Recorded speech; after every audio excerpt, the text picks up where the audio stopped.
What is going on, Swoopers? Welcome back to Swoop Luke and to the very first match preview of 2021. So let's run the intro, jump straight into it.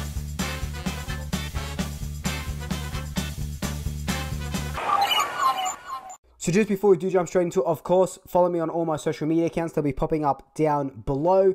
If you are a new Swooper, welcome. Thank you so much for joining me. Be sure to hit that subscribe button, hit that notification bell. And if you are a returning Swooper, welcome back. Thank you so much for rejoining me. I just noticed we hit 1,500 subscribers, and that is absolutely amazing. My goal is to get to 2,000 as quickly as we can. I'll do a huge ass giveaway at 2,000. But also I want to thank Reptile Apparel. If you go onto their website, put in my code SWOOP10, you get 10% off their range. Thank you for coming on board the Swoop train this season. Let's get straight into this review. So, it has been a long time coming. The men are back playing footy.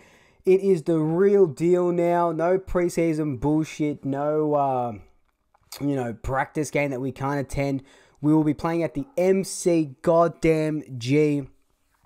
Watching those seagulls fly overhead. Eating hot dogs with cold buns. Unseasoned chips. Me warm meat pies. It is going to be exquisite, and everything we hoped for, at the start of last season, and everything we're just going to get this season.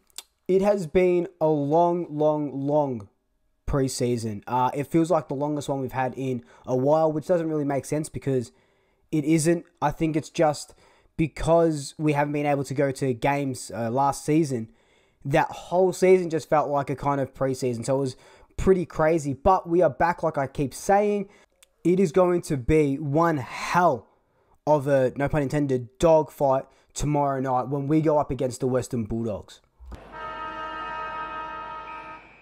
So the last time we played the Bulldogs, you have to cast your mind back to March 20th, 2020. So last season, round one, we absolutely smashed them by 52 points. Cox ran riot. Grundy, Jeremy Howe, Chris Main had 29 disposals. Mychek kicked 3 goals. We didn't even have Adam Treloar playing that day. But this was the game where I've cited it in a lot of my videos. We actually put in a 4-quarter performance. And, this was obviously before all the COVID halted everything and stuff like that. You kind of watch this game, or when you're watching this game, you're going, shit, we have got a team right here and we have got a chance. Then COVID happens, and then we're just weeks and weeks and weeks without footy. Something happens, and then, we tie against Richmond, and we don't put any of what we saw against the Bulldogs into our game for the rest of the season, pretty much.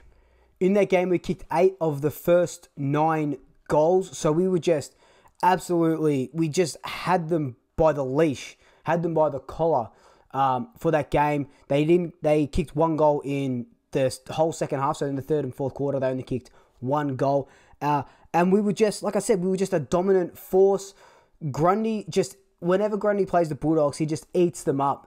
In 2019, he got 6 Brownlow votes, so the maximum number of votes you can get from 2 games versus the same team. But it will be a little bit different this year. So some key areas and matchups that we'll be looking at today is 1, the ruck battle. Like I just said, Grundy absolutely dominates Tim English whenever we verse the Western Bulldogs. But thanks to some very nice recruiting, the Doggies have brought in Steph Martin from the Brisbane Lions as their, maybe not their number 1 ruck, but a backup ruck to go into games with. And now Grundy is going to have to compete with, Steph Martin is a good ruckman. So not only will he be taking on Tim English, he'll be also taking on Steph Martin. I've put this as a key area and matchup because we all know that Grundy had a very low 2020. And, he'll go on the record and say that himself as well. It wasn't the form of 2018 or 2019. The bar was pretty low for him last season. But now he's got a chance to prove himself again that he is the premier ruckman in this competition, and he's going up against English and Steph Martin. So 2 rucks. Grundy is going to have to be on his A game today, and it's not just winning the ruck taps. He has to hit it to our advantage. That was something that we lacked last year, where Grundy could get all these hit outs, but barely any of them went to our advantage. So that's something that hopefully over the summer has been worked on, and we can get those center clearances. Another key area is our forward line.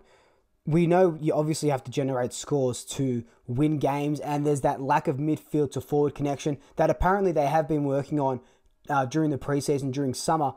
But what this key area is looking at is that we know the Dogs have a star-studded midfield, but it's their back line that could be their weakness this season. They don't have a lot of, big names in that back line. They kind of just put all their eggs in the midfield basket, and a couple in the forward line as well. But I think we're able to exploit their back line with Cox, Myercheck, Henry coming in for his first game in the first proper game in the black and white. Jamie Elliott, Jordan De Goey when he pushes in there as well, and obviously Joshy Thomas and Will Hoskin-Elliott. So I think, with Keith, I think they've got Dreyer in there, Gardner. It's going to be, if we can get the ball in, and if we can get the ball in well, actually hitting targets, I think we'll be able to kick a huge score against the Doggies.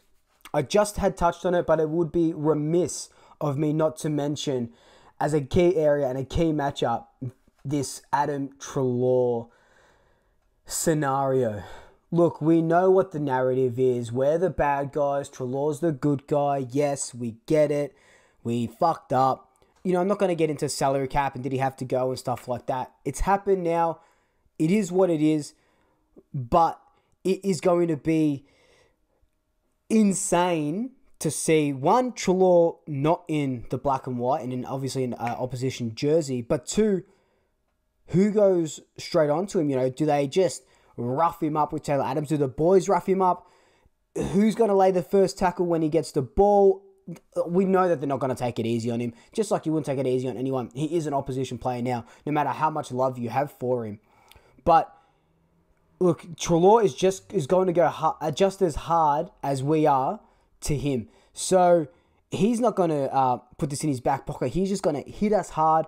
We just have to hit him harder. I wish him all the best at the Doggies. I do wish him all the best, but I hope he doesn't get one touch tomorrow. I hope he doesn't get one touch. He can go on and win, the Brownlow, as long as he doesn't play well against us.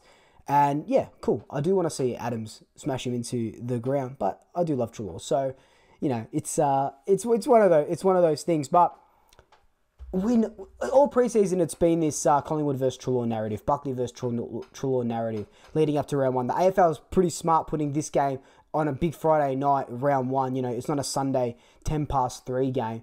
It's prime time to get those views. We know it. They love a Collingwood narrative, and this is the best one they've got at the moment.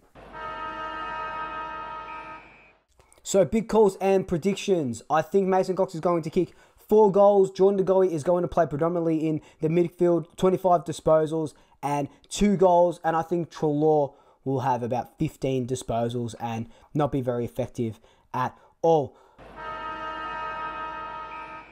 Alright guys, this has been my really quick preview. I've honestly forgotten how these previews go, so they will change next week. It'll be a little bit more better. I'd love your input. Let me know how these previews should go. Put your comments, leave your big calls, your predictions, your winning margin, all that good stuff down below. I love reading them. But in the meantime, like, comment, subscribe, tell your family, tell your friends, tell your pets, and until next time, double shakers. I'll swoop you later. Ooh la la.